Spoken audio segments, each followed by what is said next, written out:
Todos bienvenidos a nuestra charla semanal de Viernes Académico. Hoy tengo el gusto de presentar a la doctora Valentina Rizo, egresada de la Universidad del Valle, quien nos va a compartir un trabajo que se hizo con el Hospital Departamental, la Universidad del Valle, titulado DISEC, trasplante endotelial manual.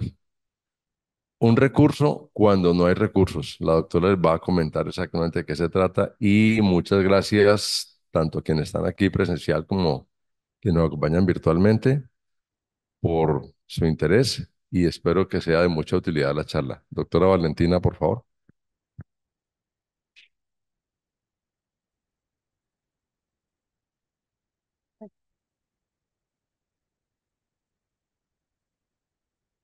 Bueno, muchas gracias, doctor, por la presentación. Buenos días a todos.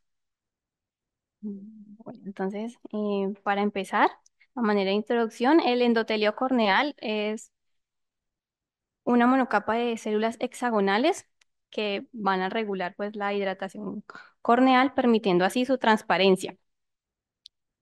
Al nacer hay aproximadamente 4.000 células por milímetro cuadrado y estas van a ir disminuyendo progresivamente hasta llegar más o menos a una disminución de 0,6% por año.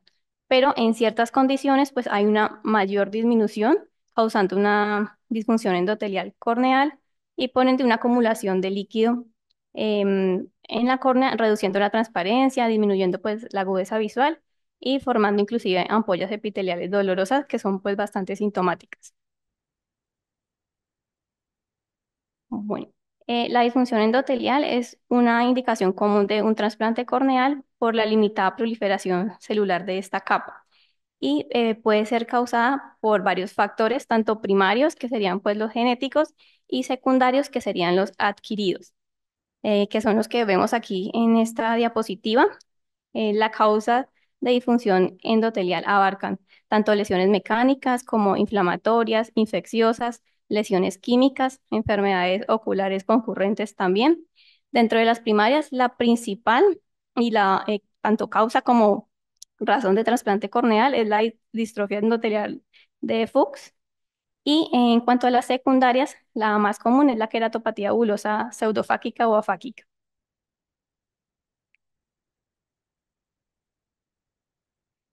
Bueno, entonces hay varios tipos de queratoplastias.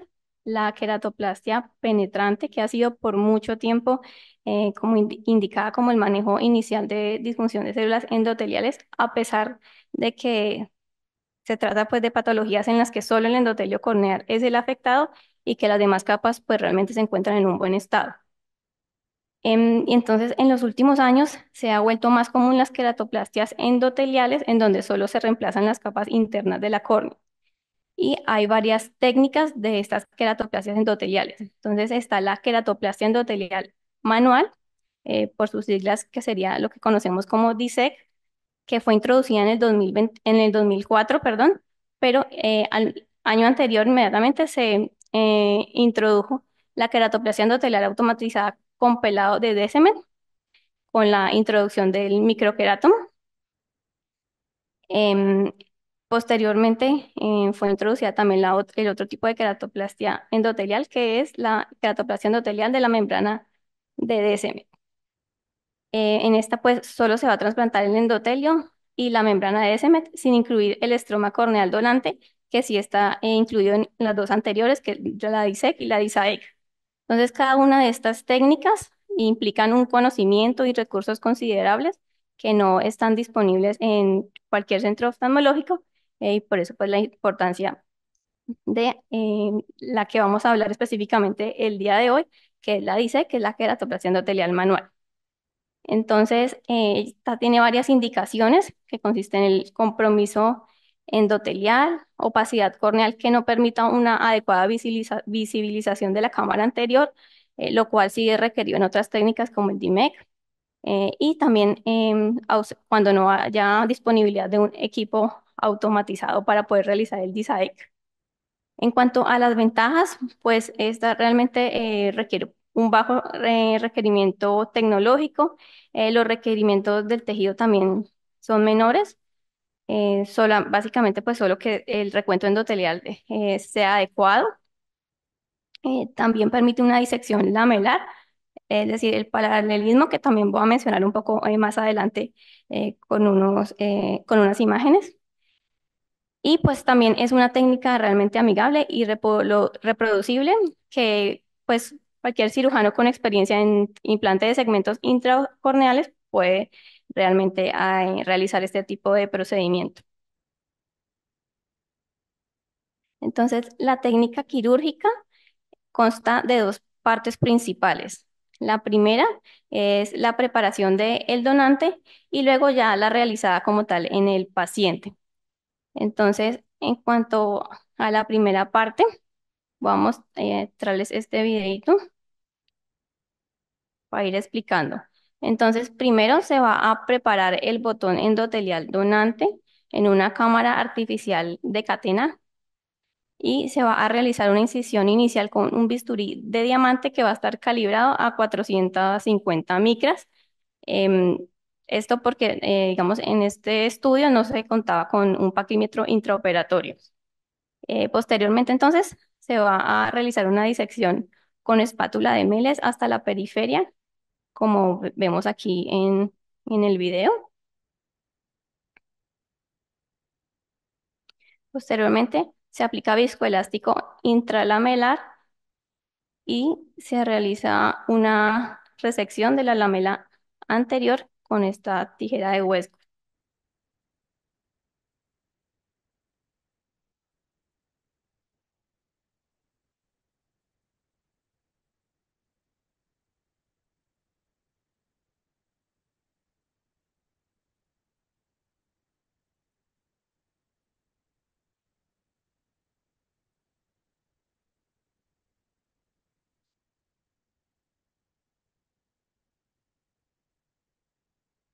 Bueno, aquí está, se está terminando de retirar la lamela anterior. Luego se va a secar con una esponja de web, como vamos a ver a continuación. Y posteriormente se va a marcar la cámara estromal de la lamela posterior para, aquí vemos aquí, es básicamente para guiarnos pues el lado hacia donde está el lado estromal y el lado endotelial. eh, y posteriormente entonces hacemos la trepanación con un trépano de barro y luego pues se conserva el tejido en el teflón de este trépano.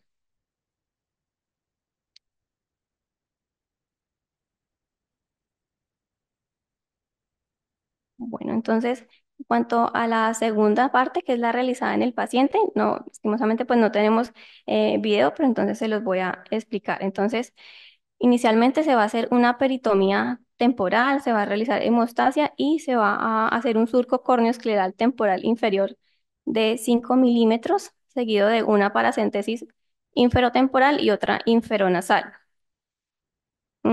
Después de marcar el epitelio y mantener la cámara anterior formadita con aire, se realiza la desematorrexis con un cisco invertido y luego se amplía la incisión temporal inferior a 5 milímetros y por ahí se va a insertar el botón donante con una cánula de bucín. Luego se va a realizar una iridectomía en hora 5 y se va a suturar la incisión corneoescleral con nylon 10 ceros para posteriormente posicionar el botón donante, guiado con pues, las marcas que realizamos y con ayuda de aire y un cistótomo invertido. Y finalmente se va a terminar de suturar la incisión principal, se va a dejar ya sea aire o hexafluoruro de azufre, que sería el gas, perdón, el gas SF6 al 16% para mantener como tal en posición el botón y se va a aplicar antibiótico con esteroide subconjuntival y muy importante pues indicarle al paciente que debe mantener la cabeza en posición supina al menos durante las primeras 24 horas hasta que pues lo volvamos a ver en el control y ahí determinar pues los cuidados posteriores. Bueno, entonces este es el título del trabajo de investigación que realizamos junto con los autores que aparecen A la derecha se titula Resultados clínicos tras queratroplasia endotelial manual en pacientes con disfunción endotelial corneal en Cali, Colombia. La idea de este estudio era describir los resultados visuales tras esta técnica que les mencioné de DISEC en pacientes con disfunción endotelial durante los años 2020 a 2022. Entonces, este estudio es una serie de casos ambinspectivos en la que se realizó una revisión de historias clínicas de pacientes con diagnósticos de disfunción endotelial corneal, ya sea primaria o secundaria, y en quienes se realizó esta técnica quirúrgica que les menciono. Los pacientes fueron reexaminados en un periodo posoperatorio variable entre 1 mes y 4 años después de la cirugía por medio de agudeza visual lejana mejor corregida, recuento de células endoteliales y paquimetría del botón endotelial. Bueno, en cuanto a la población blanco de este estudio, fueron adultos mayores de 18 años que tuvieran pues la disfunción endotelial ya sea de causa primaria o secundaria, que tuvieran opacidad corneal y que fueran candidatos para queratoplastia endotelial y que se les realizó esta técnica durante los años mencionados por un mismo cirujano, que en este caso fue el doctor Diego Alberto Marín. Y en cuanto a los criterios de inclusión, simplemente se excluyeron los pacientes con historia clínica incompleta en el seguimiento posoperatorio.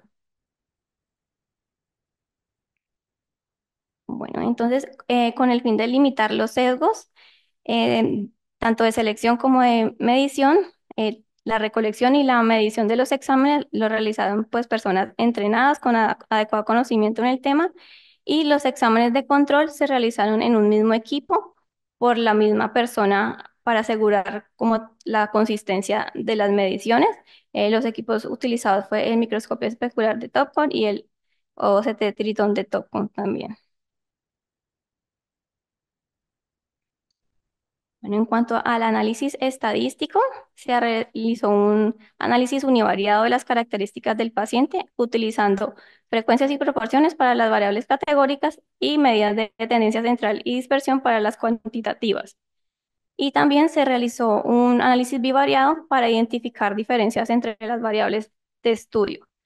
Entonces, la agudeza visual en este caso, en que fue medida en logMAR, tenía una distribución normal según el Ted Shapiro-Wilk, por lo que se usó la prueba T-Student y las comparaciones pre y post.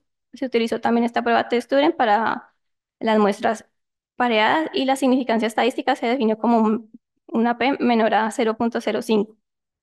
En cuanto a las consideraciones éticas, el estudio pues tiene aval ético del Comité de Ética de Investigaciones del Hospital Universitario del Valle, se cuenta con el consentimiento firmado de los pacientes y se ciñe a los lineamientos de la Declaración de Helsinki. Bueno, entonces aquí están en tablas los resultados obtenidos. Entonces, estas son la descripción de los pacientes con disfunción endotelial. Fueron incluidos entonces 24 pacientes en total, con una edad promedio entre 37 y 94 años. El 58% de estos pacientes eran mujeres, la mayoría eran mestizos y residían en zona urbana. Y la mitad de ellos pertenecían al régimen subsidiado de salud. En la mayoría de los casos, la etiología que llevó a disfunción endotelial fue secundaria por queratopatía bulosa pseudofáquica con un 83% de los casos. Los ojos tratados fueron igualmente derecho a izquierdos. Y algo importante y pues que es de resaltar en este estudio es que la mayoría de los pacientes presentaban comorbilidades oculares. De los 24, 17, es decir, un 71% de los pacientes. Y esto es importante tenerlo en cuenta, igual lo amplío más adelante.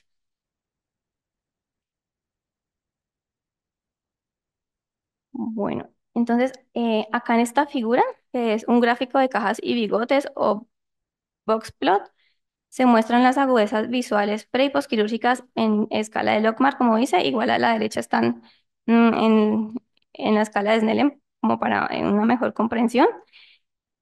Entonces, acá se puede observar que el promedio de agudezas visuales preoperatorias en Logmar fue de 2,08, que más o menos es como un cuentadedo, y realmente la mayoría de los pacientes estaban pues con esta agudeza visual, solo con unos pocos como casos outliers. Em, y bueno, en el último seguimiento posoperatorio, cada uno de los pacientes que como mencioné fue realmente pues variable. eh, el promedio de agudeza visual era de 0,94, que da más o menos para un 20-150, em, siendo pues la mediana o el valor de mayor corrección, de mayor presentación, un 20-80. Y pues entonces la mejoría, digamos en general, fue más o menos de 1,1 en escala de Logman. Bueno, acá entonces está la tabla como tal de las agudezas visuales de estos pacientes, de acuerdo a también a comorbilidades oculares y a complicaciones quirúrgicas, como para poder evaluar estas diferencias. Entonces, a nivel general de todos los individuos, el promedio de agudeza visual preoperatoria en Logmar fue de 2,08, más o menos 3, mientras que en el último seguimiento fue de 0,94, como lo mencioné anteriormente, siendo el cambio de 1,14 sí, estadísticamente significativo. Bueno, entonces, como lo mencioné anteriormente, la mayoría de pacientes presentaban comorbilidades oculares. Estas incluyeron atrofia macular extensa, cataratas densas, restos corticales de cirugía previa, glaucoma, degeneración macular relacionada con la edad, coridopatía miópica, opacidad de cápsula posterior, membrana epiretiniana y secuelas de desprendimiento de retina con afaquia. Entonces, de estos pacientes, em, como podemos ver aquí, al comparar la agudeza visual y posquirúrgica, se encontró que ambos grupos tuvieron pues realmente mejorías estadísticamente significativas. Sin embargo, no se encontraron diferencias significativas al comparar la agudeza visual inicial y final y el cambio de visual entre los pacientes, ya sea con o sin comorbilidades, que sería eh, estos últimos numeritos de abajo. Bueno, lo otro que también se describió son las complicaciones, que fue en 8 casos. Estas fueron glaucoma secundario, uso de esteroides, rechazo de botón endotelial, defecto epitelial persistente, sinegias anteriores y glaucoma secundario, hipertensión ocular transitoria. Y en 3 casos se presentó separación del botón endotelial que requirió inyección de aire o gas y ya. En la mayoría de estos casos realmente se pudo solucionar la complicación, excepto en el caso del rechazo con indicación de una nueva queratoplastia, que fue el caso del paciente que tenía restos corticales anteriores por una cirugía de catarata previa. Y el problema fue que el paciente no, cuando se le indicó la nueva queratoplastia, pues no volvió a controles, entonces se perdió el seguimiento ahí. Y el otro caso, pues también significativo, fue el del paciente con sinequias anteriores con glaucoma absoluto secundario. Entonces acá el promedio de campo visual en Logmar fue de 1,24 en pacientes sin complicaciones y de 0,92 en pacientes con complicaciones.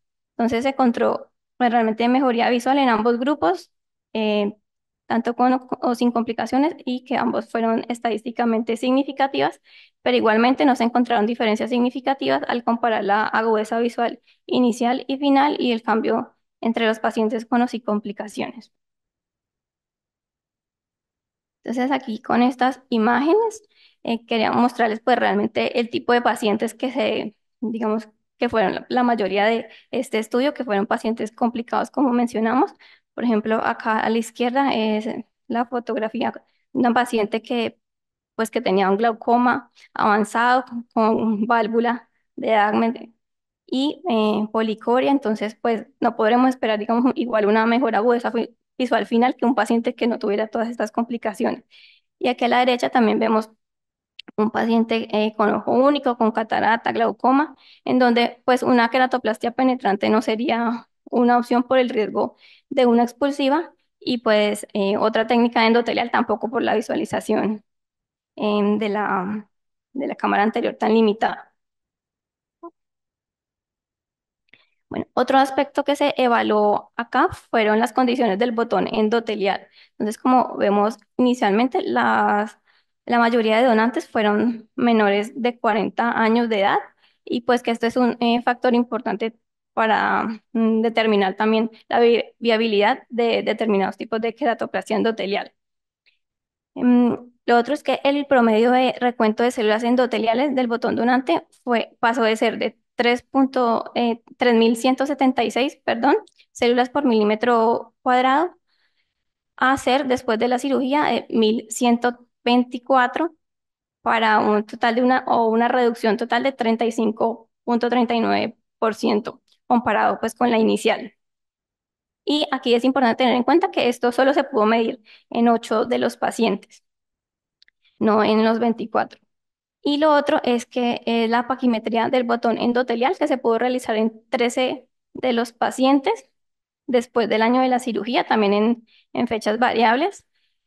Acá el promedio de este grosor endotelial fue de 140.23 micras, con un valor mínimo de 26 y un máximo de 382. Sin embargo, el caso del paciente con este grosor tan grande fue un caso en donde el bisturí de diamante sufrió unos daños, por lo que resultó en la calibración incorrecta de este.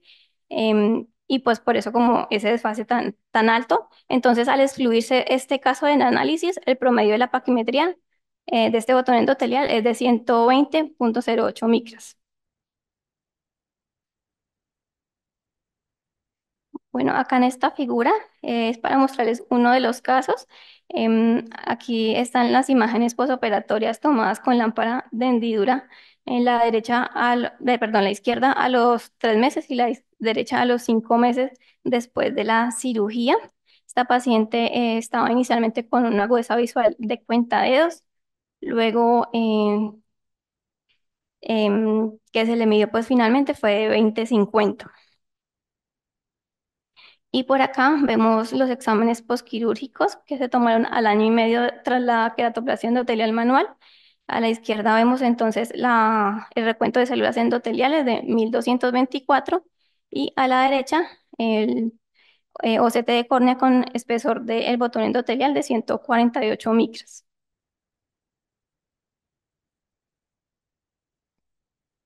Bueno, entonces ya pasando a la discusión, hay varias diferencias entre estas técnicas de queratoplastia. Entonces, digamos, en cuanto a los costos, realmente la más costosa es el DISAEC, por lo que mencionaba el requerimiento del microquerátomo para la disección pues, de la lamela, a comparación pues, con las otras. En cuanto a la preparación del tejido donante, el DIMEC es el que requiere un mayor entrenamiento por la dificultad de la técnica quirúrgica de esta técnica. En cuanto a las condiciones del receptor, también son un poco más estrictas en el DIMEC comparado con las demás, al igual que los requerimientos de los donantes, que es lo que les mencionaba anteriormente, porque las córneas para hacer el DIMEC, pues lo ideal es que sean de pacientes mayores de 40 años, en donde esta disección sea pues más fácil. Lo otro es de los resultados visuales. Realmente, pues, todas dan buenos resultados visuales. Sin embargo, la queratoplastia penetrante, pues, va a llevar a un mayor astigmatismo y a un mayor tiempo de rehabilitación. Y en cuanto al rechazo, pues, también va muy de la mano con el grosor de- del tejido trasplantado. Entonces, la queratoplastia penetrante, que es total, hay un rechazo mayor del 17%. El DIMEC, que es el más delgado, de 0.7%, y el DISEC de 5 y el DISAEC de 9%, según lo reportado en la literatura.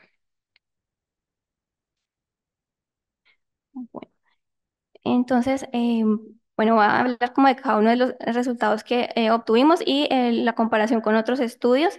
Entonces, en los otros estudios se ha visto que entre los 3 y los 21 meses posquirúrgicos, la agudeza visual va desde un 0,2 a un 0,5 en logMAR, que sería de un 20,32 a un 20,63, teniendo en cuenta que estos otros estudios excluyen los pacientes con comorbilidades.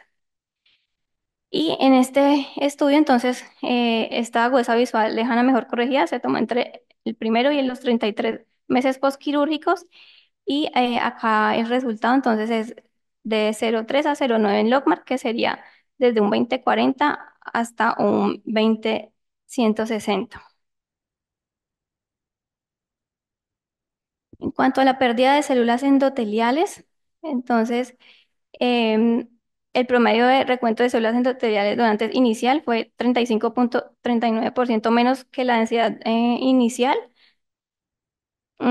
teniendo en cuenta obviamente que fue solo en 8 de los pacientes y esto se tomó entre los 2 y los 3 años en estos pacientes, lo cual, digamos, va muy acorde a lo reportado en la literatura, inclusive un poquito menor. Los otros estudios muestran que hay una pérdida de 42% al año con un rango variable entre 24 a 61%. Bueno, y en cuanto a las complicaciones, pues en diferentes series reportadas en la literatura se incluye desprendimiento de injerto con tasas del 14% después del DISEC. En este caso, en este estudio, perdón, hubo 3 casos de este desprendimiento para un 12,5%, entonces también está más o menos dentro del rango. Em, También se ha reportado rechazo del injerto y descompensación corneal en un 10% de los casos. Aquí fue un paciente que hizo rechazo en este tiempo para un 4,1%. Los otros, estas son como digamos las principales y más graves. Dentro de otras complicaciones reportadas están los defectos epiteliales, glaucomas secundarios, sinequias, bloqueos pupilares, hipotonía. Y en nuestro estudio pues están las otras adicionales que también mencioné anteriormente. Bueno, también algo que hay que mencionar son las limitaciones de este estudio. Entonces, pues realmente hubo una dificultad para el seguimiento riguroso, estricto de las agudezas visuales lejanas mejor corregidas, pues son muy variables, desde unas fueron tomadas desde el primer mes, otras hasta los 33 meses. Lo otro es que el tamaño de muestra también es bastante limitado, ya que solo fueron 24 ojos en 24 pacientes y esto pues realmente sí limita la generalización de los resultados y un análisis como más avanzado que pudiera permitir mayor comprensión de los factores que pueden influir en estos resultados posoperatorios. Mm, lo otro es que no se realizaron pues comparaciones entre varias técnicas, solo se evaluaron pues los resultados de este DISEC y pues que durante la técnica quirúrgica no hubo disponibilidad de pacrímetro intraoperatorio, entonces dio lugar pues a esta variabilidad algo importante del grosor endotelial, por lo que no se pues, podía conocer y trabajar como en tratar de reducirlo un poco más, lo cual si está disponible pues se podría de pronto llegar a inclusive mejores agudezas visuales finales. Bueno, acá vemos algunas fotografías de lámpara de hendidura en los pacientes a quienes se les realizó esta técnica. Entonces aquí hay, digamos, realmente momentos variados, desde el primer día posoperatorio hasta después de 2 años de la cirugía. Entonces observamos que en general se ve una buena transparencia corneal en todas las imágenes. Bueno, acá en esta diapositiva están las imágenes de OCT corneal de alguno de los pacientes, observándose la variabilidad del grosor de los botones endoteliales, como mencioné. Entonces aquí, por ejemplo, hay desde 44 micras hasta 149, 150. Y en esta otra imagen también de OCT, em, quiero como mostrar que pues estos botones endoteliales realmente son muy o no, casi paralelos en realmente casi que todo el recorrido. Es decir, que no hay tanta diferencia como del centro a la periferia, lo cual sí pasa bastante con el DISAEC, en donde es más gruesa la periferia.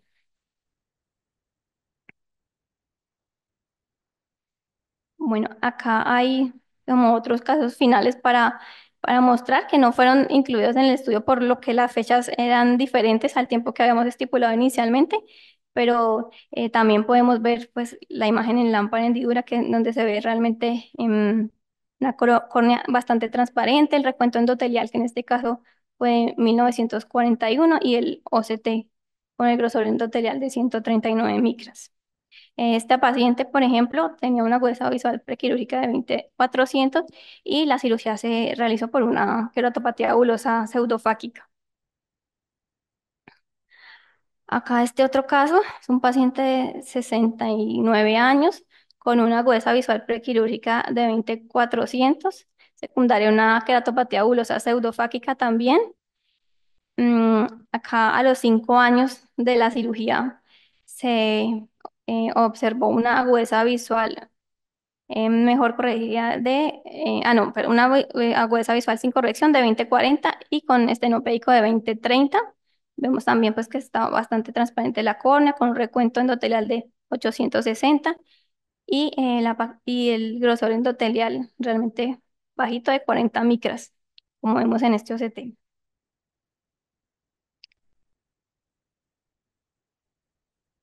Bueno, y entonces pues para finalizar las conclusiones es que esta queratoplasia endotelial manual pues es una técnica quirúrgica alternativa que tiene una curva de aprendizaje menor que el DIMEC, no tiene mayores requisitos para el donante ya que se puede obtener de un donante joven o con tejidos donantes con alteraciones, por ejemplo, estromales o epiteliales.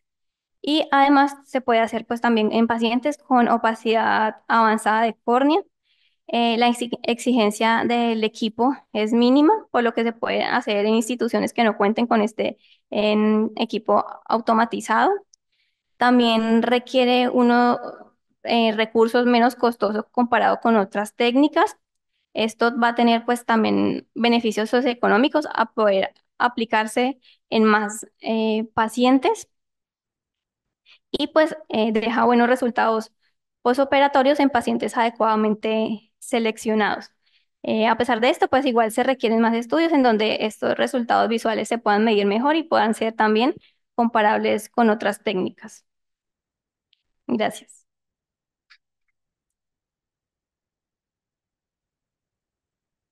Muchas gracias, doctora Valentina. Quedamos, entonces, abrimos un espacio para preguntas, tanto de quienes estén presencial como quienes estén de manera virtual. ¿Alguna pregunta del auditorio? Bueno, Blanquita, ¿tenemos alguna pregunta de las personas que nos acompañan virtual? No, señor, no hay preguntas en el chat. Bueno, yo quiero en esta diapositiva final mostrar las alternativas que tenemos nosotros en cuanto a trasplante endotelial. Cada tipo de trasplante endotelial tiene unos requerimientos específicos, tanto de paciente como de donante. Y lo que hemos querido presentar es, digamos, en instituciones como el Hospital Departamental, donde realmente no tenemos recursos, donde realmente es muy difícil aspirar a que tengamos un equipo como un microquerátomo, paquímetros de todo esto, pues nos toca vernos abocados a hacer las cosas manual dentro de las limitaciones.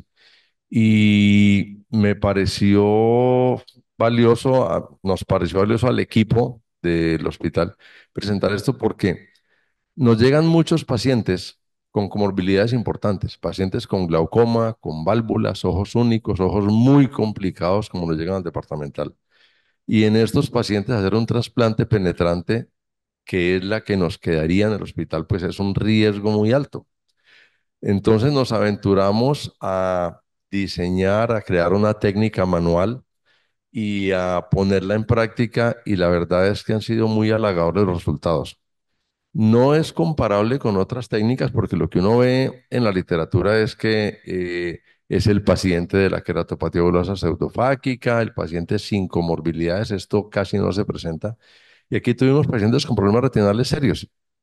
Y la verdad es que nuestro sentimiento es que a los pacientes hay que lucharles. Y es tan agradecido un paciente que pasa de cuentadedos a un 20/400, teniendo una cicatriz macular, teniendo una degeneración macular, teniendo un glaucoma avanzado, teniendo secuelas de desprendimiento de retina. Poder ofrecer esto realmente es muy gratificante. De tal manera que la idea es presentar esto como una alternativa y específicamente para instituciones donde tenemos muchas dificultades.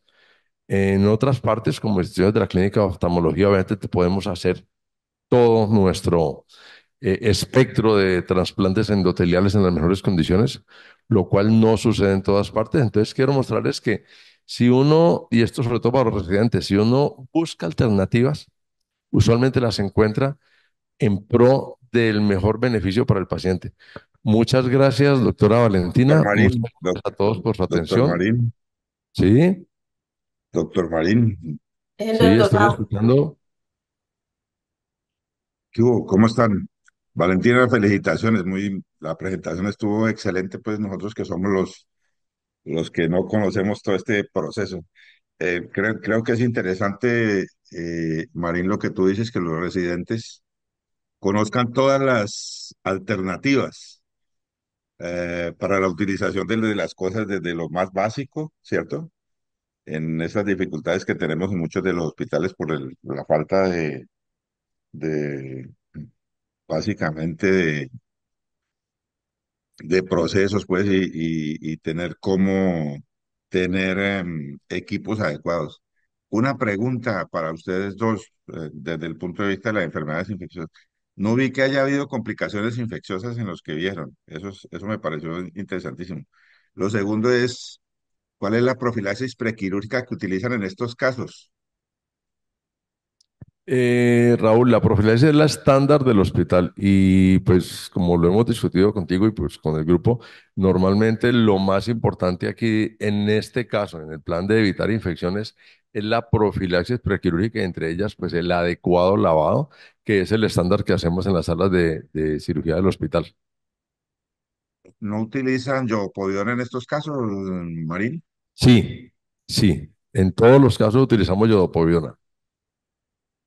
Ok, ok, ok, listo. Esa era la pregunta, gracias. Bueno, sí, y realmente es cierto, no tenemos ningún caso. Gracias a Dios, hasta ahora ningún caso de infección. Esto es una técnica que venimos haciendo. El estudio fue por de 2 años, pero la técnica la venimos haciendo hace más o menos 7 años en el hospital. Lo que pasa es que tomamos 2 años para tratar de tener un mejor seguimiento, lo cual es bien difícil porque muchos pacientes son de zonas rurales, de partes alejadas, muy difícil acceder. Tuvimos la ventaja que hubo una clínica que nos colaboró con los OCTs y los recuentos endoteliales. Entonces, no es fácil en estas condiciones hacer trabajos, presentar y hacer seguimientos adecuados, pero bueno, estamos muy contentos con lo que estamos presentando. Muchas gracias a todos por la atención y muy buen día para todos. Muchas gracias, doctor.